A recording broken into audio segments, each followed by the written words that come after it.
Hi friends, so I'm back. This is part 2 of my ugbonno and egusi soup. I have my palm oil sauteing with some diced red onions and chopped garlic. And over here I have my egusi being pre-cooked because I don't want it to be lumpy. And I've gotten some really good sauce, stock here mixed with chicken and goat meat, and it looks like we're almost ready to go. The stockfish is cooked in the pressure cooker, and I have my nice dried fish from directly from Nigeria. So we're getting ready to add all the other ingredients. Let's get the onions and garlic cooked a little bit more. I'm going to put the fire up a little bit, cover it, and then stir the egusi so it won't get, see how it's getting thick? That's what make the soup nice and thick. And I'm going to turn the fire off because it's almost good. I don't want it to get too thick, because as the soup starts cooking, it's going to get really thick. So I'm going to turn up the fire. And over here I have my spinach ready, I have my mushrooms ready, and ugbonno ready to go. So now we're going to add the ugbonno. I'm not sure how much I'm going to use yet. It all depends on the thickness and the texture.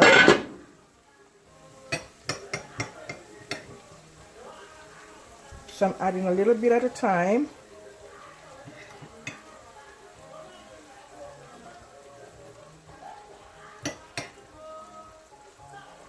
It's a lot of preparation, so you just have to decide, you know, what you want to add. People add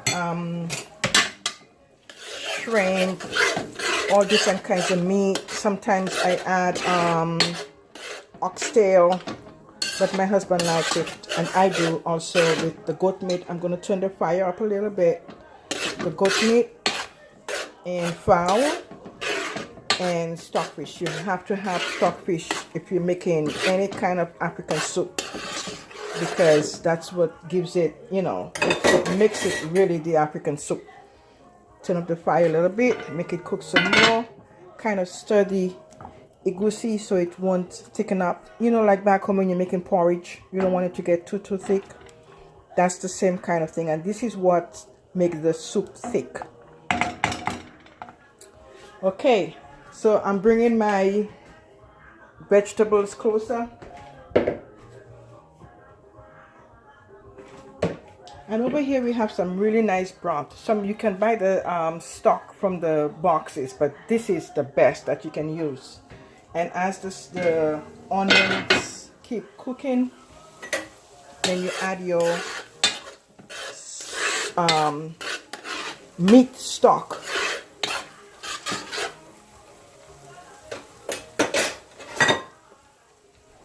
I have some here. I have a big little cup here. I'm going to add to it. If you can hear that. And if you're from Dominica and you're making some goat water, this is some really good stuff to make some goat water, because you have the goat meat roasted with the skin, and all you have to add is your, you know, potatoes, your dumpling, carrots if you like. Okay, so we have enough of fluid in here for a little bit. I'm going to cover it and let it cook some more. Turn the fire up. And then we're going to do the add the fish. Now when you're making African soup, it's not much seasoning. All I have to do is to add some Maggi. If you have Maggi, a little bit of black pepper, you have your onion, because as you cook your meats, this you know, you don't need much seasoning, salt or anything like that, because most of the I have smoked herring that have a little bit of salt. So I'm going to put this on pause and we'll be right back. Okay, so I have added my fish, 2 different types of fish I have added. If you have crayfish, you can add into it also. See how nicely it's coming along. So I've added my fish, stockfish, and dried fish that it is made from me. See the thickness of it already? This is really, really, really good. Okay, so next I'm going to add my egusi, a little at a time, and turn down the fire, because once you add the egusi, it's going to get really, really thick.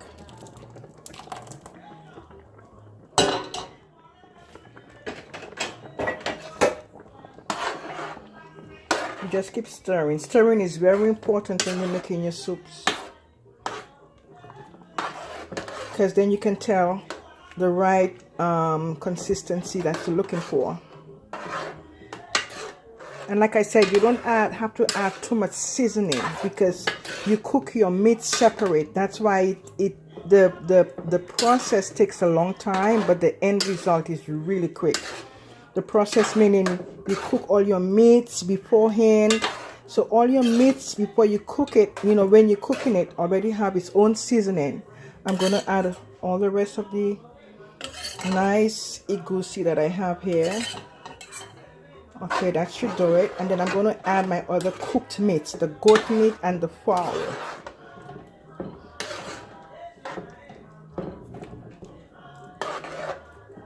I don't have to taste it, because like I said, all the meats are already seasoned, and the only thing you add to it at the beginning, other than your onions and your chopped garlic, many people don't add the garlic, but I like the garlic in it. It's, you know, your meats. That smells good. So now I'm going to add my other meats, nice goat meat and fowl.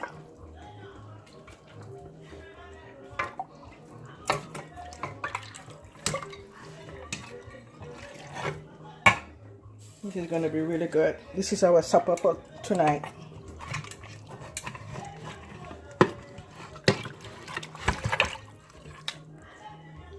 I can dunk the whole thing in there, but I want to make sure I don't want to add too much, because then usually what I do, I sip some if I'm making like another kind of soup. And like I said, if you're making goat water, it's really good.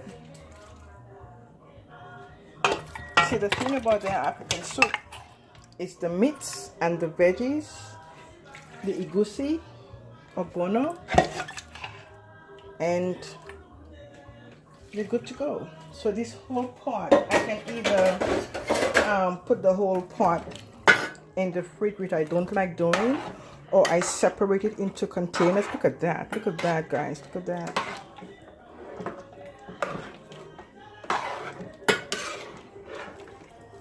Look at that. Wow.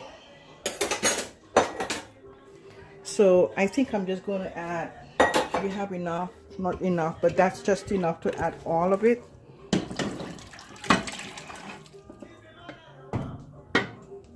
There we go.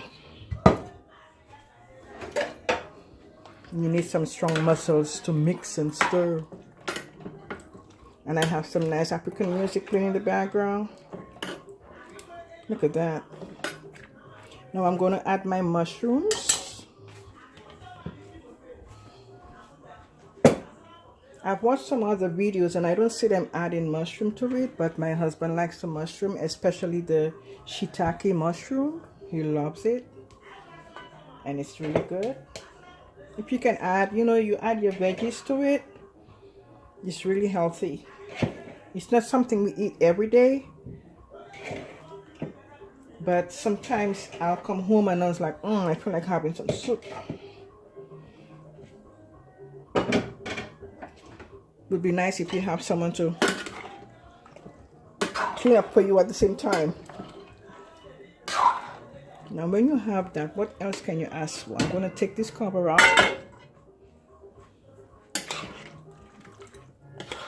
Yeah.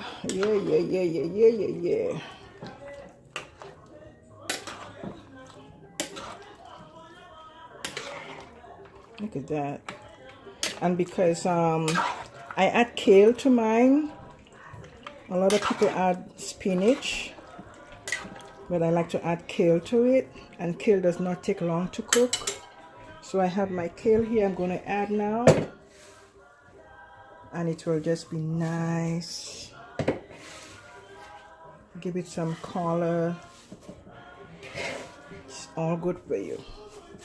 Don't mind the height of the pot, trust me, it's going to get combined nicely.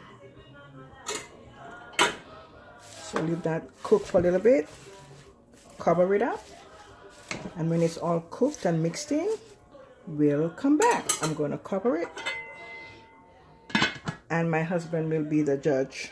I always call him at the end of it. Be right back. All right, guys, so we're ready for... So where are we? Where are we? Where are we? Bubble? You want to do bubble? I don't know. I'm not sure. Anyway. Where are we? Wait.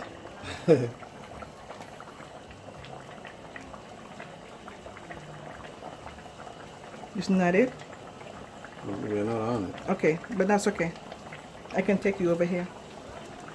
So this is the finalization of our ugbonno egusi soup, and my husband has given it his seal of approval. Yes, I did. So it tastes really good, and I wish I knew how to turn this camera around so you can see us. I don't know. Wait, honey. No, you're gonna stop it. I know it is recording. Okay. So this is the ugbonno egusi soup. I can record you. You can record me. Yeah. Turning it. So I hope you guys have enjoyed watching my video, and I consider myself an expert now at making ugbonno egusi soup, and that's what we're going to have for supper tonight and for the rest of the week. Not every night, right, honey? Not every night. Not every night, but we'll have some, Maybe you know, every other night every or other every night. 3 days. Yep. And this is so good, honey. Put the camera on here. They need to see this. Right. This is so good. That's a lot of preparation. It is. Yeah. And lots of love into it. Right. I put a lot of love into it. Yeah, I put a lot of love into when I'm taking care of my home and my family, put a lot of preparation my to children, it. and my husband. All right. So, I can't. anyway, Yeah. you want to see? Come and enjoy with us if you can. That's us having fun in the kitchen. Okay? All right. I hope you enjoyed viewing.